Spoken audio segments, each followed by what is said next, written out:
Schoolmates sila. Always sila nagmumot-mot pag ayaw nila pumasok or trip nila. One day, niyaya siya ng ex niya magmot-mot sa Pasig. As we all know, dikit-dikit mot-mot doon. Haha. So dun sila sa favorite nila. Di ko nasasabihin yung name. Nag-check-in sila mga tanghaling tapat. Kung di ba naman mga makakati, charot. Hahaha. Umorder sila ng food para pagtapos daw kakain sila. So while they're doing it, and his ex on top nagpapatay sindi yung ilaw. Pero syempre, in-heat ang mga kumagdedma. Then suddenly, biglang uminit na parang walang aircon pero tuloy pa din. Pero napatigil sila nung biglang may nagsalita na yung boses parang galing sa ilalim ng lupa. Malamig ba? Nasinundan ng matinis na tawa ng babae. Nanlambot daw siya bigla tumawag siya sa receptionist at nagpalipat ng kwarto.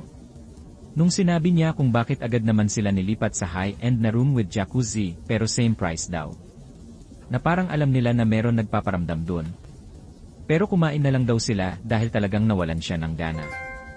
Super tawa ko nun. Sabi ko pa iyan napapala nyo. Pero trauma talaga siya at di na daw siya bumalik dun. Pinakita niya sa akin yung mot-mot, sa labas lang kami.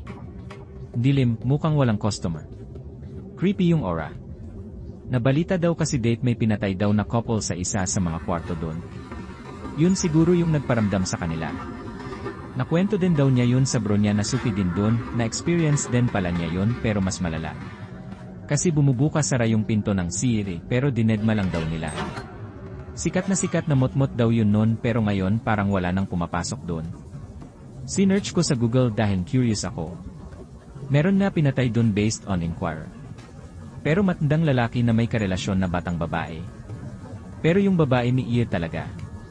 Nung isang araw daw nag-check-in sila pinapunta nung babae yung niya at isang tropa sa motmot na yon at pinatay yung matanda pagkatapos pagnakawan.